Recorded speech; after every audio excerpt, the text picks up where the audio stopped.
What do the endocannabinoids do? They relax, help us eat, sleep, forget, and protect. Not remember, forget. And don't think that forgetting is less important than recalling. We should have a system to forget. Otherwise, well, if you wish, we can burst.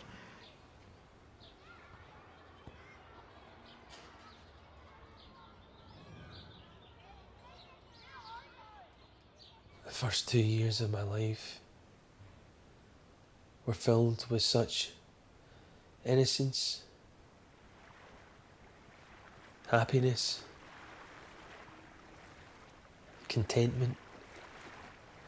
At least that's what I can remember.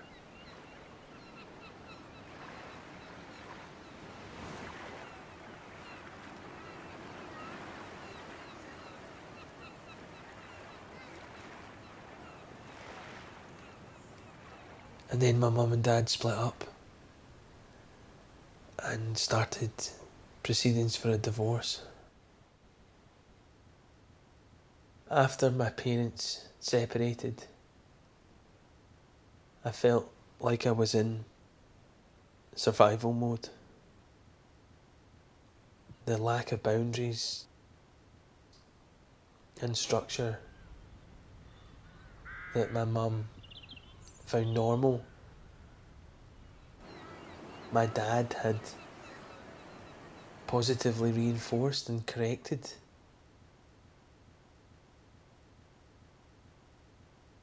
Through my early childhood, that structure and routine was sorely lacking. I've been diagnosed with ADHD, dyslexia, and also complex post-traumatic stress disorder, which is normally associated with living through war zones, where you see and experience a horrendous amount of unexpected trauma. And that's exactly what happened to me. I was neglected and just not supported and looked after. My grandmother split up from my grandfather for reasons that she wouldn't disclose. It became apparent later on, and she brought my uncle Kenny to live with us in Glasgow. He went on to sexually abuse me at the age of 3 or 4, and that continued until I think I was about 9. It was devastating. At the time, I was so young I didn't know what was right or wrong, or if I was coming or going. But as I got older, I began to realise how wrong what was happening was. And I told him that it couldn't happen anymore. But the most damaging part was keeping all of that abuse a secret from my family, a secret from potential help that could have saved me from that situation. But ultimately, a secret from myself. Because in order to maintain some sort of sanity, I had to forget that it ever happened.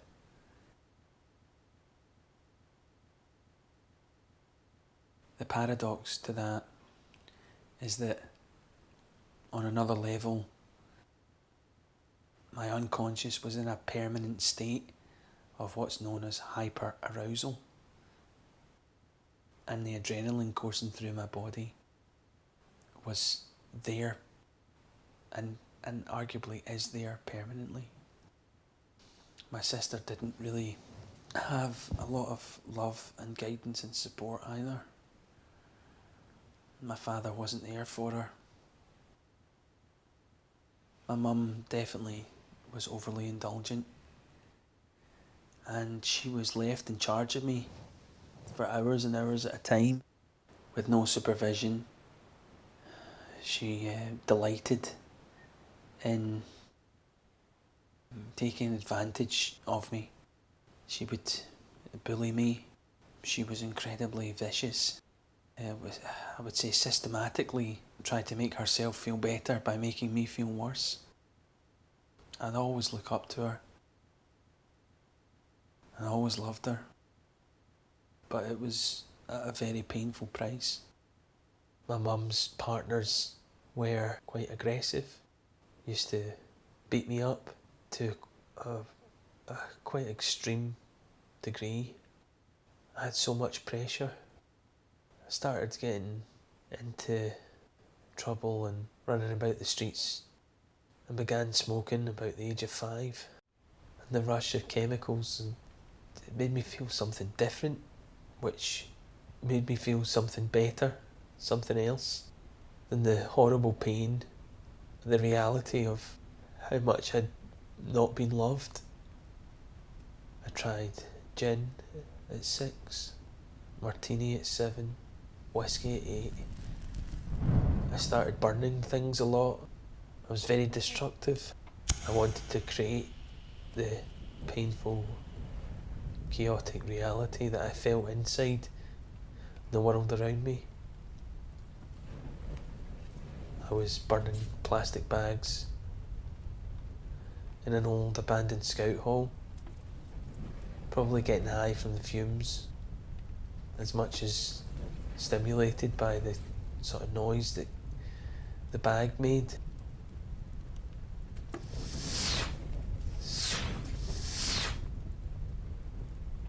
The plastic caught fire underneath the floorboards where we were standing, me and my pal Scott, and the fire spread to the church next door, and the place burnt down. These were all signs I was showing the world. I wasn't happy. I wanted someone to notice, to pay me attention,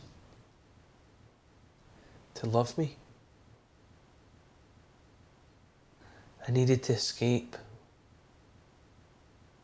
and the adrenaline of all these experiences helped me do that. But then when I turned 9 years old, I started getting high. A friend of the family gave me my first joint. I think mostly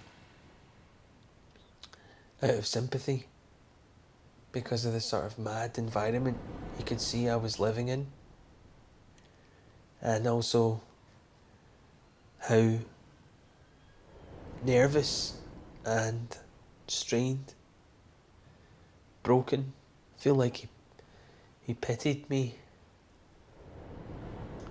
After the church burnt down, me and my pals used to go up there and share joints, passing them around and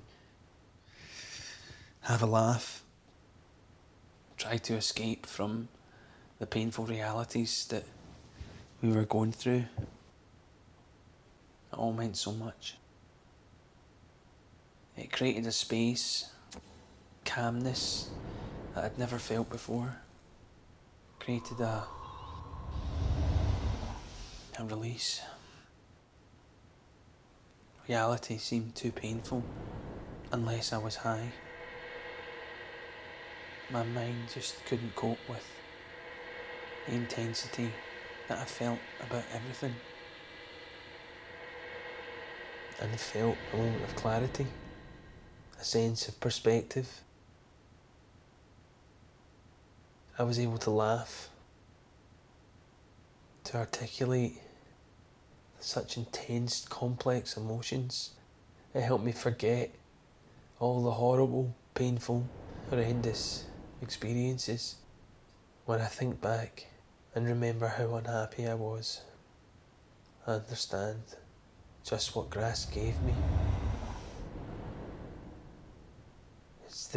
It's the most consistent entity that's ever been in my life.